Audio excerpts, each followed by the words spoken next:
निभाई है और इसीलिए आज कुशवाहा समाज का परचम अच्छे तरीके से लहरा रहा है। तो मैं कोट कोट धन्यवाद देता हूं और अपनी बात करने से पहले एक बात जरूर कहूंगा कि धौलपुर में अगर आप राजनीति करते हो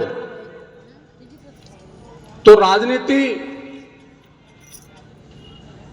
को अच्छे से समझना होता है, तभी आप राजनीति कर सकते हैं। किसी भी क्षेत्र में अगर आप कोई भी क्षेत्र में काम करते हैं, अगर आपको उसकी नॉलेज नहीं होगी, उसके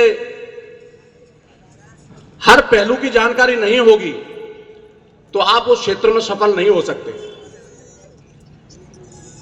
मैं अपनी बात रखूंगा जिसके लिए मैं आज आया हूं, लेकिन उससे पहले मैं भाई रामेश कुशवाहा जी को रिप्लाई जरूर देना चाहूंगा और आप लोगों के माध्यम से देना चाहूंगा, क्योंकि ये तो हो ही नहीं सकता कि कोई हमें ललकार के चला जाए और हम चुप बैठे रहें।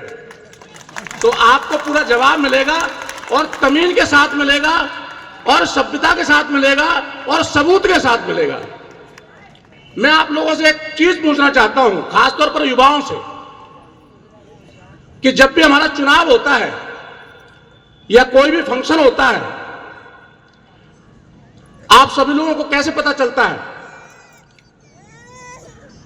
आप फेसबुक पर देखते हैं, यूट्यूब पर देखते हैं, व्हाट्सएप ग्रुप पर देखते हैं। जब चुनाव प्रचार शुरू होता है, जब चुनाव प्रचार शुरू होता है तो आप लोगों को पता चलता है ना कि विधायक शोभा रानी के साथ में कौन कौन चल रहा है। पता चलता है कि नहीं चलता है? चलता है ना। मैं रामेश जी आपकी एक ही बात का केवल जवाब दूंगा और उसी में सब लोग समझ जाएंगे और आप भी समझ जाएंगे। आप अपने मां बाप की कसम कह के बता दो कि आप शोभा रानी कुशवाहा के चुनाव में कितने दिन धौलपुर विधानसभा में घूमे। एक मुझे फोटो बता दो। और अगर नहीं है तो आपको तो अधिकार ही नहीं बनता कि मुझे आप सलाह दो। कौन हो तुम सलाह देने वाले भाई? आपको अगर कोई बात रखनी थी, अब बैठ जाइए। अब बैठ जाइए। अब आप बैठ जाइए। अब केवल सुनिए मेरी, केवल मेरी सुनिए। आपने जो कहना था कह लिया, अब मैं बोलूंगा, केवल आप सुनेंगे। तो आप खुद देखिएगा, फेसबुक के फोटो आज भी पड़े होंगे। मैं झूठ बोल सकता हूं, कोई और झूठ बोल सकता है, लेकिन सबूत झूठ नहीं बोलता।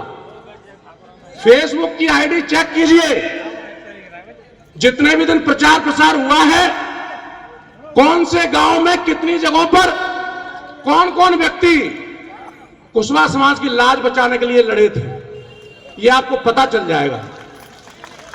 दूसरी चीज, रही बात गुमराह होने की, तो मैंने कभी भी ना 7 तारीख को किसी का नाम लिया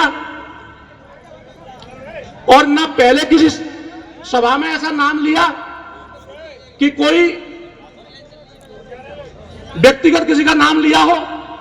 मैंने जो कहा वो आज भी कहता हूं कि मेरे उन गुमराह भाइयों को मेरा ये कहना है, मैंने उस दिन भी मीटिंग में यही कहा था कि मेरे अगर कुछ समाज के गुमराह भाई हैं, जो लोग गुमराह होकर के अपनी ही समाज का सत्यानाश करने में तुले हुए हैं, तो इसमें भाई मैंने बुरा क्या कह दिया? अगर गुमराह नहीं है तो ये डॉक्टर शिवचंद कैसे आ गया मेरे सामने? कोई जवाब देगा इस बात का? मेरे ही साड़ू को मेरे सामने कैसे खड़ा कर दिया? ये कोठी और महलों का कमाल था, और उन कोठी और महलों के जो चमचे थे वही गुमराह लोग हैं। अगर वो चमचे नहीं हैं तो भाई के साथ खड़े होते और डॉक्टर शिवचंद कुशवाहा को समझाने का काम करते। क्या समझाया आपने जाकर के? कितने लोगों को इकट्ठा किया कि उसको समझा सके? क्या कोई व्यक्ति, किसी की औकात समाज से बढ़ के हो सकती है क्या? नहीं हो सकती। कोई भी व्यक्ति, चाहे बीएल कुशवाहा हो या कोई भी इंसान हो, घर से बाहर नहीं निकल सकता है। समाज की वो ताकत होती है, वो एकता होती है। लेकिन हमारे कुछ गुमराह लोग, इसी तरह के गुमराह लोग, केवल जो अपना उल्लू सीधा करने के लिए, इनको खुद नहीं पता होता कि हम क्या कर रहे हैं।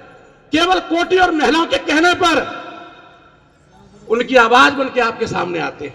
उनकी आवाज बनके अपनी अंतरात्मा में क्या है वो सामने नहीं रखेंगे। वो क्या कहलवाना चाह रहे हैं वो आपके सामने कहना चाहेंगे। तो इसलिए मैं आपको यह कहना चाहता हूं कि कौन हितैषी है और कौन नहीं है ये जनता पूरी तरीके से जानती है। मैंने क्या किया है क्या नहीं किया है ये जनता तय करेगी, मेरा समाज तय करेगा, आप तय नहीं करोगे। इसलिए मैं इन चीजों पर ज्यादा गहरे में नहीं जाना चाहूंगा क्योंकि ये मंच भी नहीं है इस तरीके का, लेकिन इतना जवाब देना जरूरी था। अब मैं आपको जिस मकसद के लिए मैं आज यहां पर आया हूं वो मेरा मकसद है कि कोई भी समाज और खास तौर पर हमारा समाज आज पिछड़ा क्यों है, उसका कारण क्या है, पिछड़ापन आता क्यों, पिछड़ापन क्या होता है।